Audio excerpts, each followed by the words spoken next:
Set in an indeterminate year of the 1820s, the opening scene shows Hugh Glass, Leonardo DiCaprio, speaking to his son Hawk, Forrest Goodluck, in an Indian language, Pawnee, telling him that even though he is scared and wants his trouble to be over, he must fight as long as he can grab a breath. As we hear Glass' voice, we see images of Glass with his Pawnee wife and son, his home being set on fire, and him holding his wife in his arms. Glass and Hawk are walking through a river with other men from their hunting party as they stalk elk. They are camped by a river in rural Missouri with other fur trappers. They are led by their captain, Andrew Henry, Donal Gleason. A naked missing man from their party walks into the settlement and collapses forward with an arrow in his back. Another man is shot in the neck with an arrow and falls into the campfire. The hunting party is attacked by a tribe of local natives who are Arikara Indians, also known as Ree. The men fire back with their rifles. Glass is attacked and nearly choked to death, but one of his men rescues him. A few men gather their furs and materials toward a boat to make their escape. The Arikaras themselves are looking for the chief's daughter, Powaqa, stolen by unknown white men. The men abandon their boat and start to hike overland to Fort Kiowa. Hawk is antagonized by John Fitzgerald, Tom Hardy, for his race. Hawk is half Indian on his mother's side, but Glass quickly defends his son and tells him not to retaliate against Fitzgerald. While hunting in the woods, Glass comes across a grizzly bear and her cubs, and he is quickly attacked by the larger bear. The bear claws and bites Glass, throwing him around as Glass tries to defend himself. He manages to shoot the bear, but it doesn't kill her. She attacks again and Glass gets his knife, stabbing it several times as they both tumble down a hill.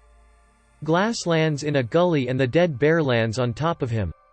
The men later find Glass and try to tend to his deep wounds. Meanwhile, the Arikara warriors continue their search for Powaqa. They come across French fur traders and trade the riverside furs for 5 horses. The men in the hunting party carry Glass on a makeshift stretcher, but he only slows them down.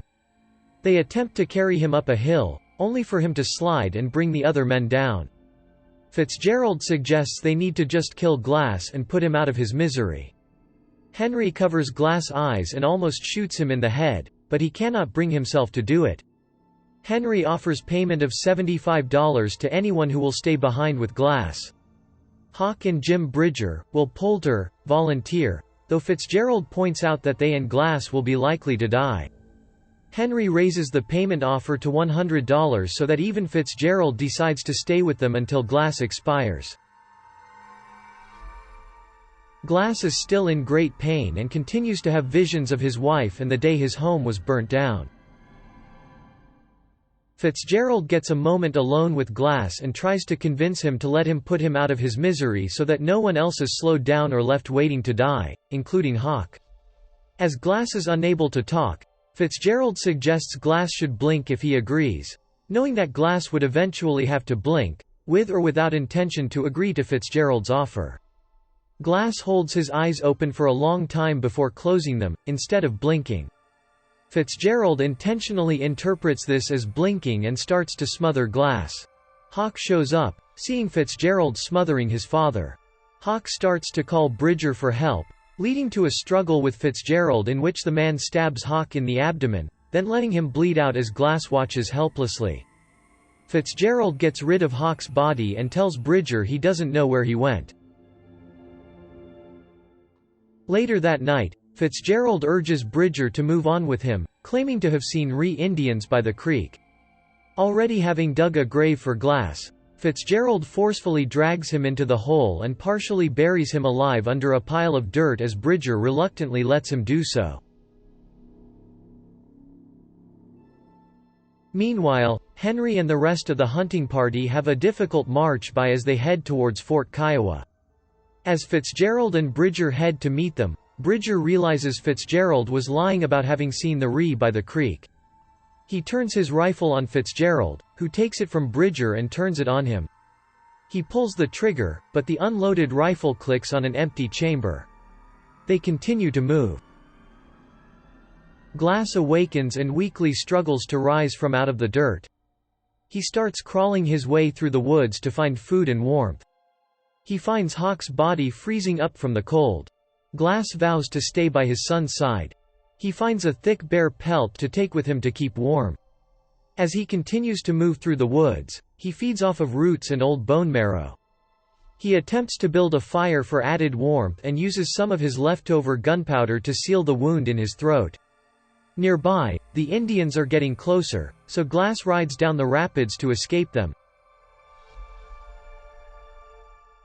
Fitzgerald and Bridger are still walking. They come across a burnt-down settlement with bodies sprawled across the ground. One woman emerges from her burnt hut and sees the men.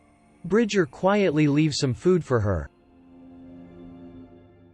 Glass is getting colder and hungrier. He walks into the river and eats a live fish. He walks up a hill and sees a Pawnee Indian feeding off the carcass of a bison. Glass approaches him cautiously and gestures for food. The Indian throws him an organ, which Glass eats ravenously. In the morning, the Indian observes the bare wounds on Glass' body, which are starting to rot. Glass says his men left him for dead and killed his son. The Indian states that his own family was killed by a rival Sioux tribe. He is seeking out more Pawnee. Fitzgerald and Bridger reach the outpost and rejoin their party. Fitzgerald tells Henry that they couldn't save Glass or Hawk, and he collects his payment. Bridger remains quiet but is upset and refuses a bonus pay. Glass and the Indian move forward. They spend the evening sitting and catching snow in their mouths, the first time Glass has looked peaceful in a while. The Indian gathers materials for a quick sweat lodge and places a feverish Glass inside. Glass starts hearing his wife's voice, and then sees himself walking toward Hawk before they embrace in an old church. The Pawnee performs a healing ritual for Glass wounds. When Glass wakes up, the Pawnee is gone. A short time later he sees that the Indian has been hanged by the French fur trappers. He infiltrates their camp and witnesses one of the men raping a woman. It is Powaqa, Mala Nakeko.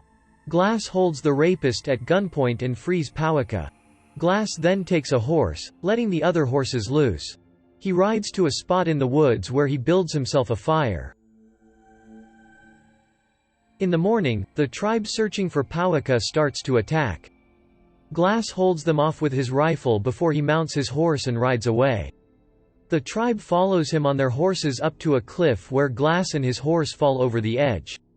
The horse dies, and Glass is injured again. As the night falls and the cold intensifies, he cuts the horse open, removes its organs, and bunks inside its carcass for warmth. When he wakes up, he gets out of the carcass and moves to a snow cave. In there, he carves Fitzgerald killed my son. Sometime later at the outpost, one of the French hunters arrives with Glass' canteen, which Bridger left on the dirt pile after Fitzgerald buried him. Thinking he took it from Hawk, Henry leads a search party through the woods. There, they find Glass, limping towards them. They bring him back to the outpost. Henry finds that Fitzgerald is gone. The French hunter tells him that he heard Fitzgerald was headed to Texas. What's more is that Fitzgerald cleaned out the party's payroll safe. Henry then confronts Bridger with his rifle and beats the young man to the ground and puts him in the stockade. Glass vouches for Bridger's innocence to Henry, stating that he was only following orders. He also tells Henry how he saw Fitzgerald kill his son. Hearing that Fitzgerald is heading for Texas, Glass requests that he seek the man out himself. Henry reluctantly agrees to have Glass join him in the hunt. The two encounter Fitzgerald and split up to get him from opposite sides. Henry finds Fitzgerald first and plans to bring him back to be tried for murder. The two men draw their guns on each other, with Fitzgerald killing Henry. Glass finds Henry's body and puts him back on top of his horse using a branch as a prop. They ride on in view of Fitzgerald, who fires his rifle from a distance. He thinks he's killed Glass, but he just shot Henry's body. Glass gets a shot off and wounds Fitzgerald, who runs while Glass pursues.